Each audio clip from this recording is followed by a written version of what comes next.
He lived along Portugal's Algarve coast for 12 years.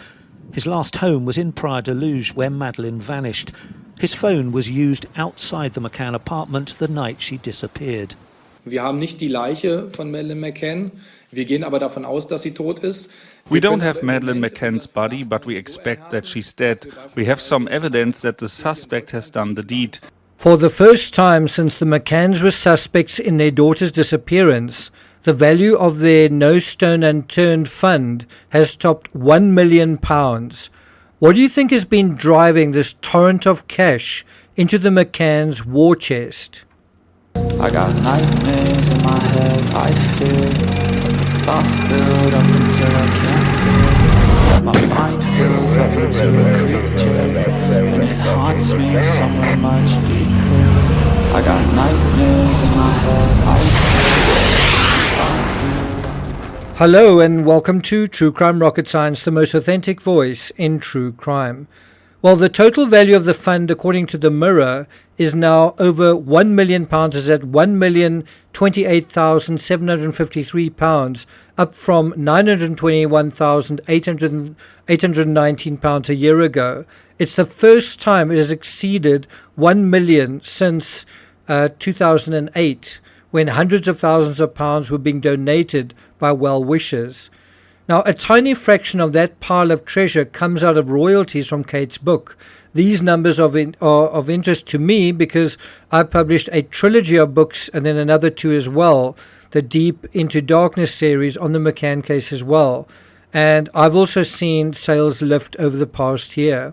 Royalties from Kate McCann's book Madeleine, which she penned in 2011 about the disappearance and ongoing search for Madeleine, soared to £2,325 from just $216 last year. It's not really a lot of money, is it? Books don't sell particularly well in the modern era. So what is driving this interest in the McCann case? Before we get to that, if you haven't subscribed to the channel, please do.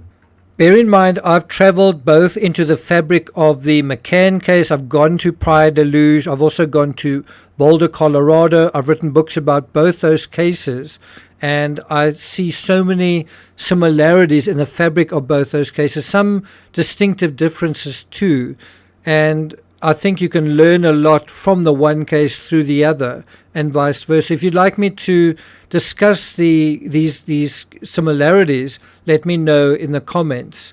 If you find this analysis worthwhile, please hit the thanks button and let's get started. So, any idea what is behind this increase in interest in the McCann case? Well, the increase in sales, certainly in the books, is believed to be linked to interest in the case generated by the trial in Germany of prime suspect Christian Bruckner. Now, I find this fascinating and even quite appalling. This year we saw the trial of Bruckner trumpeted all year, especially this year, as the prime suspect in Madeleine's disappearance. The way the media have played the British public like a fiddle, they've suggested all year, week after week, month after month, that at any moment Bruckner was likely to be convicted for crimes related to Madeleine, when we're at the end of 2024 now, and he still hasn't even been charged, despite being charged in a bunch of other cases and, get this, found not guilty of all of these charges regardless. Just have a look at these headlines. Just look how the same words are repeated like a formula. Madeleine McCann, prime suspect. Madeleine McCann, suspect. And you really want to just underline those words. This is obviously the goose that lays the golden eggs for the media. Just keep using those three words. And then whatever comes after that doesn't really matter. People are going to read these stories. And through this, you can clearly see just how cynical all of these publications are. Again, using these three words, Madeleine McCann, suspect, dealing with a trial that's got nothing to do with Madeleine McCann.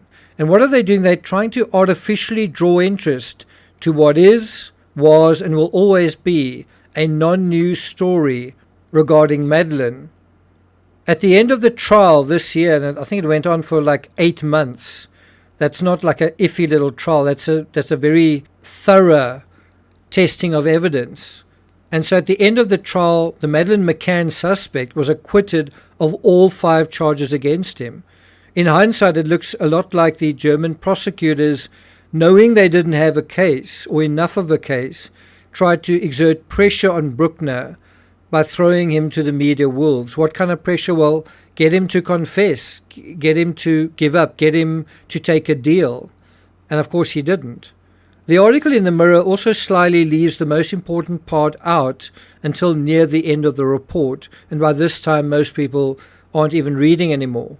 Bruckner was cleared in October of a string of unrelated sex crimes in Portugal following an 8-month trial in Braunschweig. And each time a charge was argued in court, you remember this, every time a charge was argued, the British papers had a field day salivating over it, trying to associate this salacious trial, this suggestive sexual accusation, with Madeleine. And of course, at the end of the day, he gets acquitted on that charge, that one, and ultimately all of them. And the idea is that he was involved in Madeleine's disappearance because he's got certain sexual proclivities. And of course, this lands on fertile ground after the Netflix series that basically sets up this whole pedophile abductor narrative. Well, we're looking for a pedophile abductor. Well, here's a pedophile. It must be him. And the mostly gullible British public fell for this bait and switch, this carrot on a string, time after time after time throughout this year. Prosecutors have lodged a formal appeal against the not guilty verdicts. And then the article notes that this was a devastating blow for Madeleine's parents, Kate and Jerry. Was it? I'm not sure that's even true, because the German prosecutors believe that Bruckner actually killed Madeleine. They believe that Madeleine is no longer alive. I think they're right about that. And so the McCanns disagree with that. The McCanns feel that Madeleine is still alive. So how can the McCanns think that this is their suspect if they think she's still alive? If anything, the silence of Kate and Jerry on Bruckner has been rather interesting, hasn't it? Did they use a cent from their treasure, from their over £1 million hoard, to travel to Germany, to speak to the prime suspect, to send someone to interview him? You know, you've got the British media gagging over this guy for months. Have the McCanns made any effort to make contact with him? Did they spend a single second in court this year during those 8 months listening to the evidence regarding the prime suspect firsthand? I mean, if it was my daughter missing and this is the prime suspect, I would want to know, wouldn't you? And most ridiculous of all, if the cops brought 5 charges against Bruckner and he was acquitted on all 5, then if you're out there hoping that there'll be a charge and trial dealing with Bruckner's involvement in Madeleine McCann's disappearance, when that's been held back because the evidence there's been more lacking than in these 5 charges, well, that is really a fool's hope. As I say, there's even less evidence connecting him to Madeleine than these other offences. And of course, we've been here before. This is a kind of déjà vu, because there's been a revolving door of suspects in this case. Don't you remember that? In May 2019, when I was in Praia de Luz myself, I bought this newspaper. I bought a copy, and it was on the 12th-year anniversary, and guess who the paedophile of the moment was? Another German predator, Martin Ney. In 2019, Ney was trumpeted around the world as the new suspect in Madeleine's disappearance, and exactly nothing came out of that. What no one seemed to think about at the time was one little problem. Ney was interested in little boys, not little girls. And so it really definitely wasn't the right suspect for Madeleine McCann. And there are very good arguments why Christian Bruckner isn't either, but no one seems to really care about that. It is interesting reading your reactions. I mean, will people ever learn? Because we saw the same thing, the paedophile of the month paraded this year, actually recycled from yesteryear in the Ramsey case. At any moment, Gary Oliver, who like Bruckner, confessed to the crime. So I guess he's going to be arrested and charged at any moment. Wow, we've solved the case. It's incredible. Yeah, at any moment this year, next year, or for the next 20 years, or never. Don't hold your breath. Until people do learn, which I got to tell you is hard to do with a short attention span, but until they do, the media will continue to cynically take advantage, and the truth of this case will recede further and further into the darkness, like a sunken shipwreck, quietly dissolving at the bottom of the sea until there is nothing left.